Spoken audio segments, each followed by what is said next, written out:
My name is Jackie Bong. The month of April is always a painful moment for those of us Vietnamese living overseas. It reminds us of the terrible events of April 1975, when Vietnam was lost to the communists from North Vietnam. I have with me today Frank Snapp, an ex-CIA agent who has written extensively about those events. His book, Decent Interval, is widely regarded as a classic of the war. Today, he is going to tell us some things about the fall of Saigon you may not know. He's also going to tell us about a Vietnamese master spy, a secret agent for the Saigon government who almost changed the course of the war. Frank, thank you for being here. I'm truly honored to be here. You and your late husband, Viet Cong, are remembered by everybody as true heroes of the struggle for democracy in Vietnam. His assassination robbed the country of one of its most important independent voices. And your current husband, my good friend Lacey Wright, served honorably as a Foreign Service officer at the U.S. Embassy while I was there.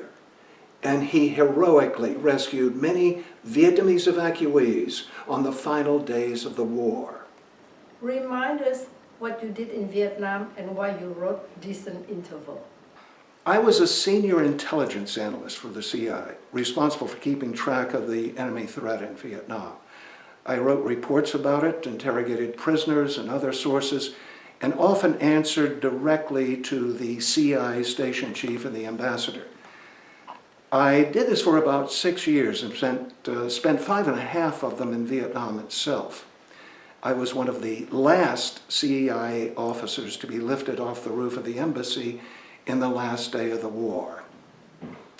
My experiences left me with great respect for our Vietnamese allies, and that feeling inspired me to write my memoir, Decent Interval, about the fall of Saigon. I published it soon after I left the agency in 1976. You know, I wanted to remind the American people, Jackie, of our moral connection to our Vietnamese allies and our obligation to help as many of them as possible escape Vietnam even after the communist takeover. There's one Vietnamese, I understand, who haunts you until today. Yes, he's one of many. His name was Vo Van Ba. He was a secret agent who worked for the South Vietnamese police and the CIA for more than 10 years. He was planted inside the top communist command for the Saigon area and the Delta, an entity known as the Central Office, or COSVIN. It often operated out of a cave in the mountains of Tay Ninh province, where Vo Van Ba made his home. Whenever the COSVIN leadership, the Communist Command, received directives from Hanoi, Vo Van Ba copied or stole those secrets and gave them to his police and CIA case officers. You know, his actions saved the lives of hundreds of thousands of South Vietnamese patriots and American troops over the course of the war. How did Vo Van Ba become a spy? He was once a youth organizer for the Viet Minh. He quit the so-called revolution in the early 1950s because of the communist preference for using terror and bloodshed to win hearts and minds. He resettled in Tay Ninh province, became a farmer, and an active member of the Cao Dai sect, a favorite communist target, as you know. The local police learned of his background and persuaded him to work for them as a spy with the objective of infiltrating COSVIN. By 1963, posing as a loyal Viet Cong, he had burrowed his way into the COSVIN support staff, a local party cell, and had gained access to COSVIN secrets. The CIA eventually joined the police in managing the operation. What is his first big success as a spy? In early 1968, Vo Van Ba demonstrated just how valuable he was.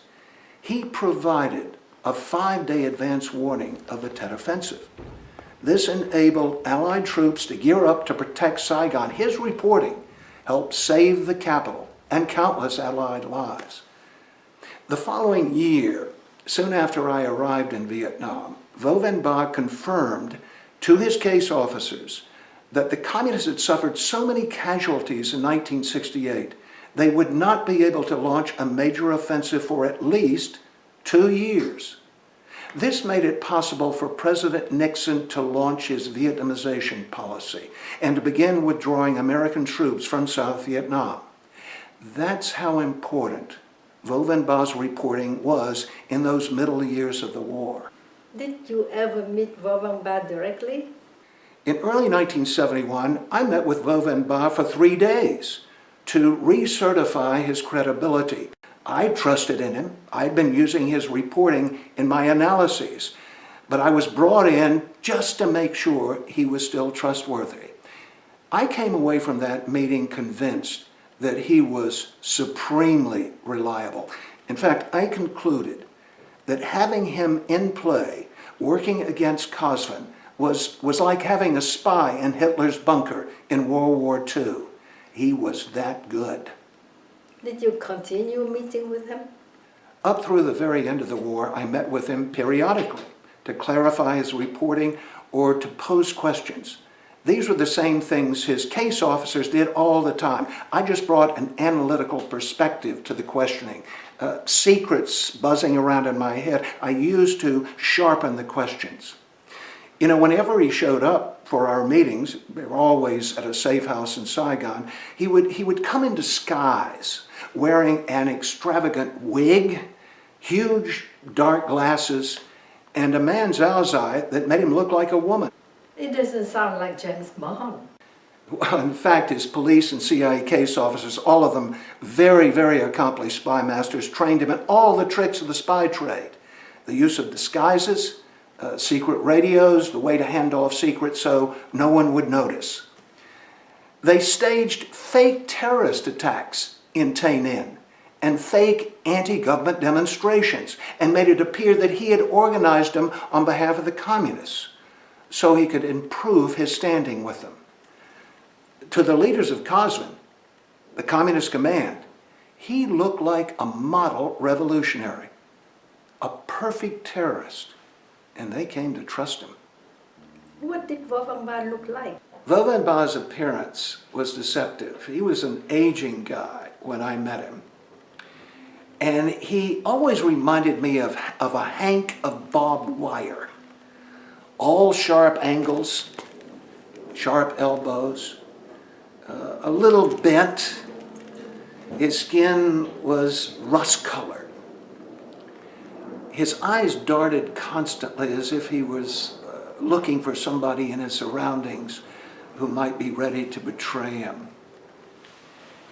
This man had a photographic memory. He could look at a document and remember every word on it and then recite it verbatim a little while later. It's exactly what you need in a spy. His face was strangely unwrinkled.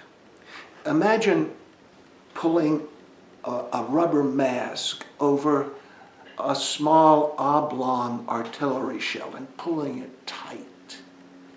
That's the way his face looked. No wrinkles.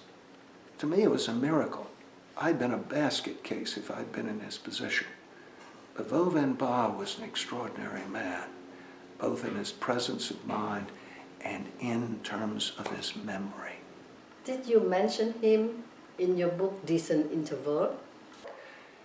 Yes, I wrote about him, but without giving much detail because so much about that operation was classified when my book was published in late 1977.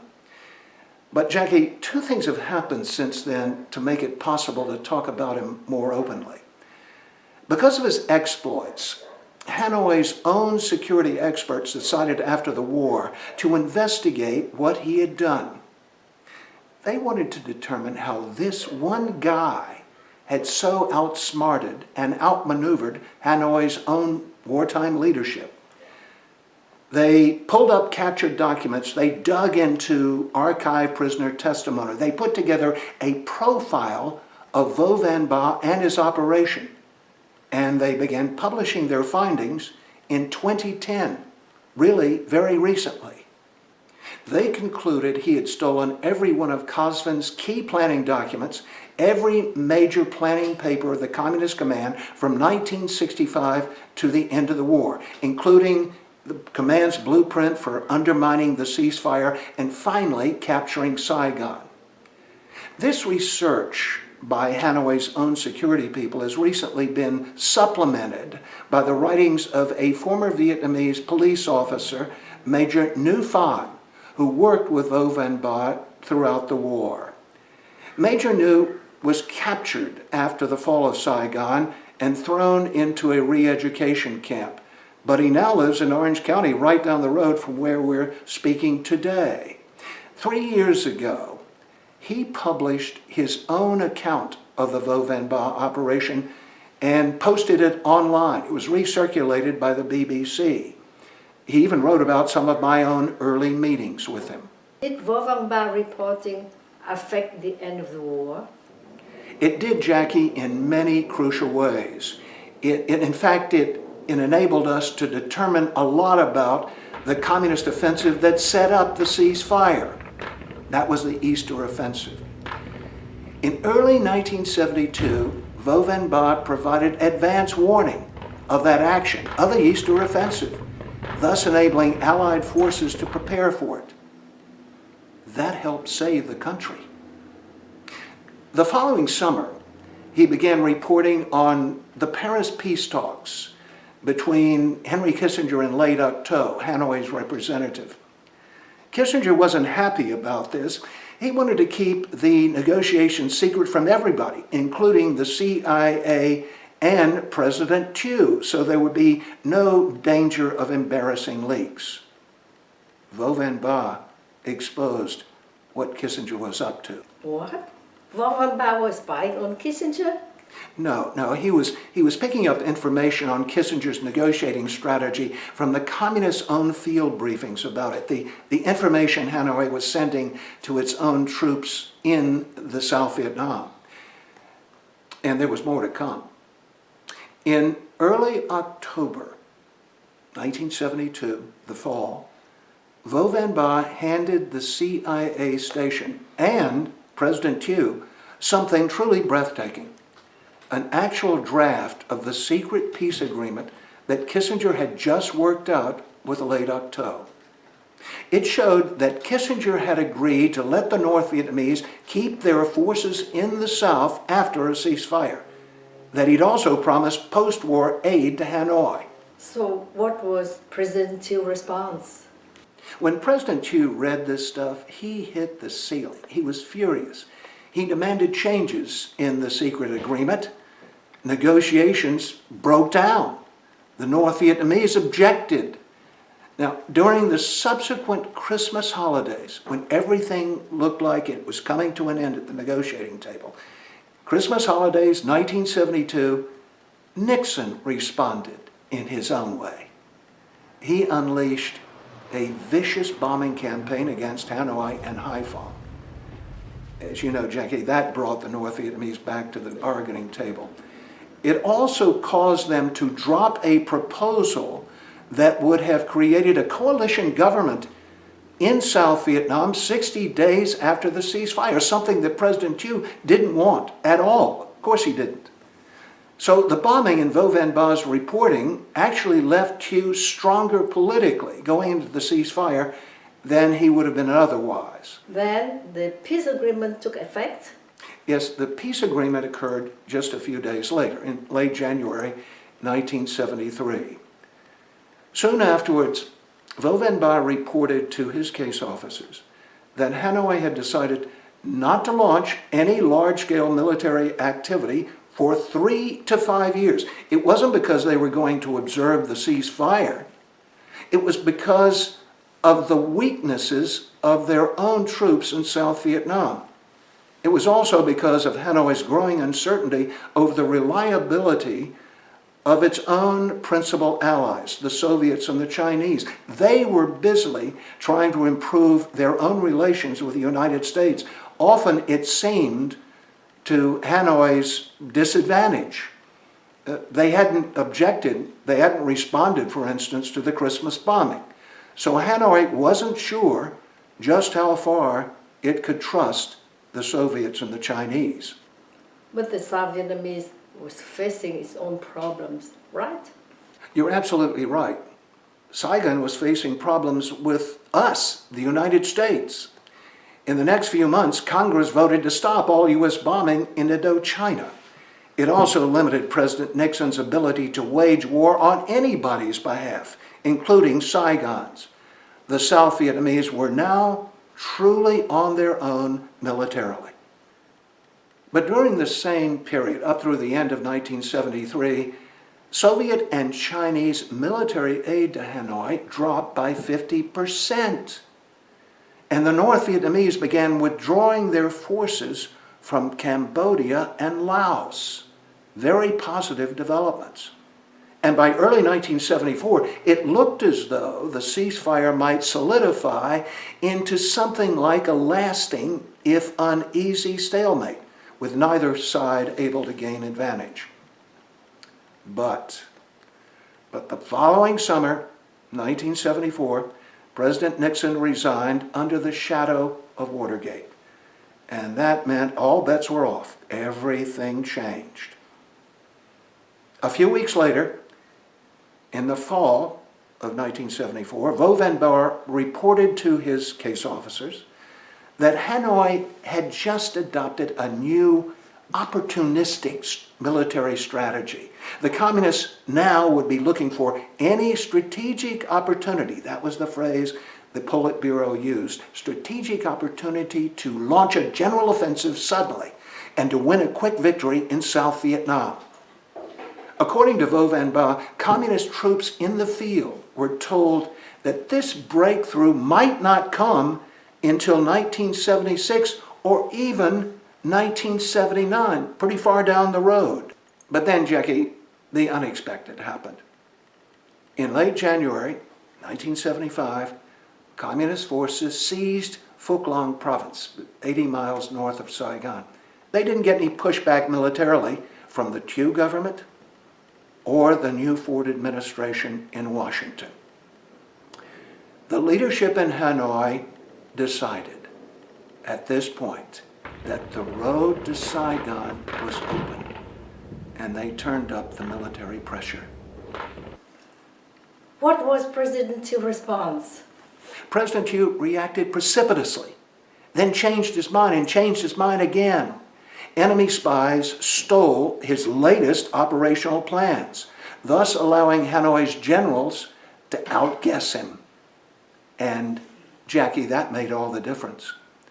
By the end of March, in just a month, this is 1975, communist forces had seized the entire northern half of South Vietnam and destroyed half of Saigon's army. Suddenly and shockingly, the end of the war was upon us. So what did Vo Van Ba say about all this? During early April, 3 weeks before the end, he reported to his case officers that the communists now meant to seize Saigon as early as possible and would treat all talk of negotiations simply as an opportunity to sow confusion in Saigon and Washington. Logically, that should have prompted the U.S. Embassy in Saigon to begin preparing immediately for possible emergency evacuations. There were, at that time, about 6,000 Americans still in Vietnam. I estimated, at the direction of my superiors, that the United States owed rescue and protection to at least 1 million Vietnamese whose principal family members had once worked for American agencies in the course of the war. 1 million Vietnamese we had to somehow get out of the country. That was the estimate I delivered. But U.S. Ambassador Graham Martin and my own boss, CIA Station Chief Tom Polgar, had been tricked by cynical politicians and diplomats in Saigon. They'd been led to believe that the communists would settle for a negotiated ending to the war. Both men assumed that any visible planning for an evacuation would destabilize conditions in Saigon and lead to an immediate collapse of the government and loss of any chance for a political solution. So they downplayed and delayed evacuation planning for both Americans and loyal Vietnamese. Things were terrible all over Vietnam. Yeah, in mid-April, things went from bad to worse.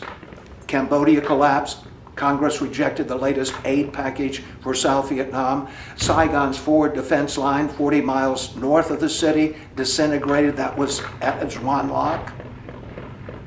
And Thieus's political rivals began plotting to overthrow him. In view of all of this, Ambassador Martin and my boss, Station Chief Polgar, decided that Thieu had to step down in order to avert a bloodbath and to jumpstart negotiations. What did you hear from Vo Van Ba? To nail down Hanoi's plans, I arranged to meet with him directly on April 17th, 2 weeks before the end. I asked him specifically the questions that Martin and Polgar were asking themselves. Would the communists negotiate? Would Thieus's departure dissuade them from moving against Saigon? Ba answered me unequivocally. No, he said to both questions. He also told me that the communists meant to capture Saigon in time to celebrate Ho Chi Minh's birthday there in mid-May. That they would launch their final attack on the city by late April and would bring airstrikes and artillery to bear on Tan Son Nhut Air Base. Now you would think this report would have a big impact. But because Kissinger had just asked the Soviets to intervene with Hanoi, to temper Hanoi's ambitions, Martin and Polgar brushed aside this report from Vo Van Ba. They described it to me as outdated and irrelevant because of Kissinger's entreaties, his approach to the Soviets. But fortunately, the very moment that report from Vo Van Ba reached Washington, Kissinger himself ordered Martin to speed up the departure of all surplus Americans in Saigon so there would be the least possible number to evacuate in an emergency and more room for last-minute Vietnamese evacuees. The U.S. Commander-in-Chief for the Pacific, Admiral Noel Geiler, traveled to Saigon to arrange for a refitting of the embassy grounds so big helicopters from the evacuation fleet offshore could land in the embassy compound if need be. These steps would prove critical to the success of the final helicopter airlift several days later, if success is the right word. Without these preparations, none of us who escaped by helicopter that final day, including 7,000 to 9,000 Vietnamese, would have gotten out as safely and as easily as we did. Vo Van Ba deserves a large part of the credit for that. But Martin and Polgar continued to believe that Thieus's removal would bring about peace talks and make an evacuation unnecessary. On April 21st, 8 days before the end, President Thieu resigned under U.S. pressure. 4 days later, I was assigned to be his personal driver as part of a CIA operation to smuggle him to Tan Son Nhut Air Base so he could catch a secret flight out of the country. But just as Vo Van Ba had warned, his departure changed nothing. 4 days later, on April 29th, Communist forces moved against Saigon, just as Vo Van Ba had predicted, amidst a blaze of firepower. U.S. evacuation helicopters raced to the rescue of imperiled Americans and Vietnamese in Saigon, but not soon enough. The final emergency airlift degenerated into a case of every man, woman, and child for themselves. What was it like to conduct that operation? Jackie, it was chaos on the final day, extremely dangerous because chaos brings uncertainty at every turn. Your current husband, Lacey Wright, rescued Vietnamese from around the city, took them to barges on the waterfront, and there was disorganization there. Martin had not wanted the barges to be used. He thought it might cause panic in the city. Lacey finally made his way back to the embassy, and he had to basically be drawn or pulled into the embassy compound because there were so many Vietnamese surrounding it. Throughout that final day, my own colleagues and I pulled countless Vietnamese over the walls of the embassy. We were playing God. We would reach over, grab the hands of a child, and pull that child up and over the wall, away from its parents, leaving them never to be rejoined. It was one of the most horrible situations I've ever gone through. In the CIA operations room, people were calling in, Vietnamese were calling in over the CIA's Diamond Network, calling for help. I'm Mr. Ba, please come and get me. I'm at so-and-so location, this location. And we would dispatch helicopters to try to pick them up. But we too often missed the pickup, and the Vietnamese were left behind. They were kept screaming over the radios for help. And even to this day, I can hear their voices in my nightmares. I call them soundmares. The pleadings of Vietnamese who desperately wanted to get out. Yeah, it was horrible that day. I don't think anybody who lived through it will ever get over it. During the chaos of that final afternoon, Polgar confessed to me that he and the ambassador had been wrong about enemy intentions, and that Vo Van Ba had been right all along. So what happened to Vo Van Ba? During the final weeks of the war, Jackie, 2 CIA employees who had been captured by the enemy were forced under torture to reveal Ba's identity, or at least his existence, according to Hanoi's own later public account.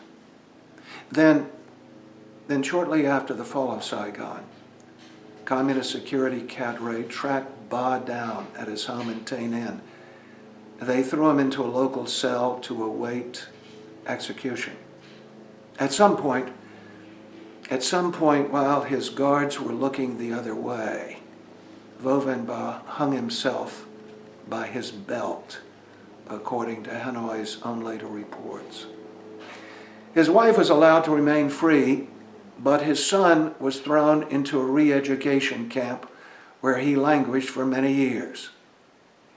Major Nu Phan, the police officer who had worked with Vo Van Ba, says it's no surprise to him the old spy committed suicide. He says that Vo Van Ba remarked, just before the fall of Saigon, that he would rather die by his own hand than live in a country controlled by the communists.